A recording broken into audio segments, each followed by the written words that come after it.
Air force के सबसे भारी वाहन हवाई जहाज से उतरे थे सड़क पर। वो अलग बात है कि उस प्रदेश के मुख्यमंत्री उनके साथ नहीं बैठ पाए थे, लेकिन वो एक्सप्रेसवे जो बना था और आज भी जो उत्तर प्रदेश में बन रहे हैं वो उत्तर प्रदेश के बजट से बन रहे हैं। लेकिन दिल्ली की तरफ से कोई एक्सप्रेसवे अभी नहीं दिया गया है। न केवल इंफ्रास्ट्रक्चर में भेदभाव हुआ है, बल्कि हमें याद है कि प्रधानमंत्री जी ने बड़े पैमाने पे गांव गोद लिए थे। और सोचिए, अगर देश के प्रधान सांसद अगर किसी गांव को गोद ले लें और उस गांव की तस्वीर न बदले, तो शायद मैं नहीं समझता हूं कि किसी गांव की तस्वीर 10 साल में बदली होगी। मुझे वो गांव जिसको उन्होंने गोद लिया, जो प्रधानमंत्री जी की आदर्श योजना थी उसके तहत जो गोद लिया गया था गांव, वो 5 वर्ष पहले खूब शोर हुआ था कि बनारस शहर की तरह डोमरी में चमचमाने लगेगा एक गांव। हकीकत में कुछ नहीं हुआ। उसकी दुर्दशा वैसी की वैसी है, जैसे था गांव वैसे ही का वैसा है। टूटी सड़कें, कच्ची पगडंडियां, उखड़े और टूटे हुए ईंट के खंजे, बदहाल हैंडपंप, पावरलूम और पंखे के जाली के कारखाने को आखिर कब तक रफ्तार मिलेगी जो उस गांव में काम होता था, लोग करते थे। खाली पड़े रसोई गैस के सिलेंडर, अंधाधुंध बिजली कटौती के बीच इस गांव के लोगों को हर सुबह मजदूरी की कभी ना खत्म होने वाली तलाश आखिर कब पूरी होगी। तो सोचिए, एक गांव की तस्वीर ये है। जो गांव कभी गोद लिया गया था, उस गांव की भी तस्वीर नहीं सुधर पाई है। जो भाजपा के स्मार्ट सिटी के झूठे सपने में गांव के लिए कोई जगह नहीं है। अपने गांव गोद लेने की जो बात कही थी, क्या वो भी जुमला था अध्यक्ष जी? पता नहीं जिस गांव को गोद लिया था उसका नाम भी किसी को याद है कि नहीं। मैं नाम पूछ करके किसी को शर्मिंदा नहीं करूंगा, क्योंकि अगर नाम याद है तो ये तो और भी बुरी बात है कि अपने नाम याद रखने के बावजूद भी कुछ नहीं किया। जिसे गोद लिया जाता है उसे अनाथ बनाकर छोड़ देना अच्छी बात नहीं है। और अगर तस्वीर अध्यक्ष महोदय बदली हो 10 साल में उन तमाम गोद लिए हुए गांवों की, तो मैं सत्ता पक्ष के लोगों से कहूंगा जरूर इस सदन में बात रखें, जरूर बताएं आप। जो बात कभी अध्यक्ष महोदय कास्ट सेंसस की उठी थी, हम उस कास्ट सेंसस के पक्ष में हैं कि बिना कास्ट सेंसस के सामाजिक न्याय संभव नहीं है। सबको हक दिला पाना मुश्किल है। अध्यक्ष महोदय, राष्ट्रपति जी के भाषण में अग्निवीर को लेकर के जो चिंता विपक्ष की थी और देश के नौजवानों की थी, वो चिंता वैसी की वैसी बनी है। अध्यक्ष महोदय, मैं ये कहना चाहता हूं, मैं खुद मिलिट्री स्कूल से पढ़ा हूं। मेरे साथ के बहुत बड़े पैमाने पे लोग फौज में, मैंने समय समय पे जो मेरे साथ पढ़े जो सीनियर थे उनसे भी जानकारी हासिल की है। बड़े बड़े अफसर से मैंने पूछा है, वो शायद आपको न बता पाए, लेकिन दबी जुबान में उन्होंने कहा है कि देश की सुरक्षा के साथ अग्निवीर जैसी व्यवस्था लागू करने से समझौता हो रहा है। अध्यक्ष महोदय, किसी भी देश की सबसे बड़ी प्राथमिकता अगर कोई है तो वो देश की सीमाओं की सुरक्षा है। अग्निवीर जैसी व्यवस्था से कभी संभव नहीं है। अध्यक्ष महोदय, हम अग्निवीर व्यवस्था को कभी स्वीकार नहीं कर सकते हैं। आज नहीं कल, कल नहीं बाद में, जब कभी भी सत्ता में इंडिया गठबंधन आएगा, अग्निवीर व्यवस्था हमेशा हमेशा के लिए खत्म हो जाएगी।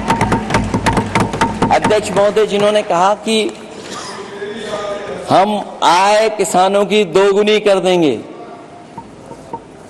आज किसान पूरा देश का देख रहा है कि उसकी आय कहां दोगुनी हो गई। और जिस तरह महंगाई बढ़ी है, सरकार बताए कि महंगाई इस बढ़े पे उसकी आय कितनी होनी चाहिए।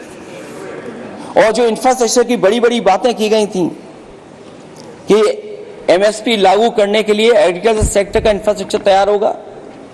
लेकिन जहां तक मैंने उत्तर प्रदेश में देखा है, अगर इस सरकार में एक भी नई मंडी बनी हो तो मुझे सरकार बता दे। अध्यक्ष महोदय, जो इंफ्रास्ट्रक्चर एग्रीकल्चर सेक्टर में बनाने की बड़ी बात कही थी, अगर सरकार की तरफ से एक भी मंडी 10 साल में बनी हो तो जरूर सरकार बताए। जो सरकार मंडी नहीं बना सकती है उस पर एमएसपी का भरोसा कैसे कर सकते हैं, जिन्होंने एमएसपी का भरोसा दिलाया था। हम अध्यक्ष महोदय आपके माध्यम से यही कहेंगे कि जो राष्ट्रपति के अभिभाषण में लीगल गारंटी एमएसपी को मिलनी चाहिए थी, वो क्रॉप्स को नहीं मिली है। न केवल फसलों को मिले बल्कि हॉर्टिकल्चर क्रॉप्स को भी एमएसपी देने का फैसला हो, जिससे कि हमारा किसान खुशहाल हो सके। साथ ही साथ ओपीएस की बात अभिभाषण में नहीं आई है। ओल्ड पेंशन स्कीम लागू हो, जिससे हमारे तमाम सरकारी कर्मचारियों का भविष्य बन सके। और देश की एक बड़ी आबादी, जहां से मैं चुन करके आता हूं, उत्तर प्रदेश, जहां बुनकर, न केवल उत्तर प्रदेश बल्कि देश के कोने कोने में बुनकर समाज के लोग बड़े पैमाने पर रह रहे हैं, लेकिन बुनकरों को जो सुविधाएं मिलनी चाहिए वो भी इस सरकार में नहीं मिल पा रही हैं। जो प्रदेश सरकारों ने कभी बुनकरों के लिए योजनाएं चलाई थी वो भी अध्यक्ष महोदय बंद कर दी हैं। मैं अंत में इतना ही कहना चाहूंगा कि इस सरकार ने नौजवानों को नौकरी नहीं दी है, नौकरी और रोजगार उनसे छीने हैं, बहुत नौकरी छीनी है। इसलिए मैं कहना चाहता हूं अध्यक्ष जी,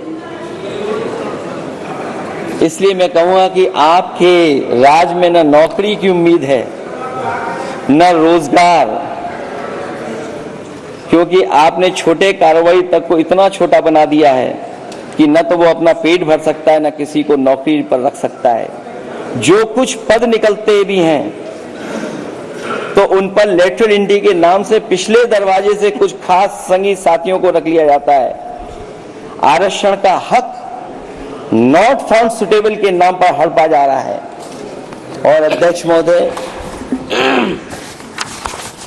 आरक्षण के साथ इतनी खिलवाड़ किसी सरकार ने नहीं की होगी जितनी खिलवाड़ इस सरकार ने की है। जहां सरकारी नौकरियां नहीं दी जा रही हैं, और सरकारी नौकरियां इसलिए नहीं दी जा रही हैं क्योंकि उन्हें आरक्षण देना पड़ेगा। जिस प्रदेश से मैं आता हूं वहां सबसे बड़े पैमाने पे नौजवान बेरोजगार है।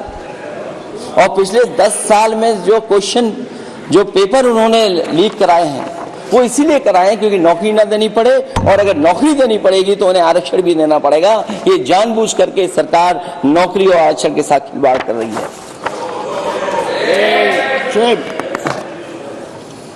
मैं अध्यक्ष महोदय अंत में इतना ही कहना चाहता हूं, आशा है ये सरकार तब तक चलेगी तब तक उसके केंद्र में इस देश का हर एक गरीब, शोषित, वंचित, पीड़ित, पिछड़ा, दलित, अल्पसंख्यक, आदिवासी, महिला, युवा, छोटा कारोबारी, ईमानदार, नौकरी पेशा, आम आदमी और कर्मचारी, अधिकारी, मजदूर और किसान होगा, ना कि धनवान होगा। और शासन के आधार पर संविधान होगा। वह जुमलों की जगह सच में महंगाई, बेरोजगारी, भ्रष्टाचार, गरीबी, भुखमरी, सांप्रदायिक हिंसा, दलित व महिला उत्पीड़न, सामाजिक अन्याय जैसे मूलभूत मुद्दों का समाधान होगा।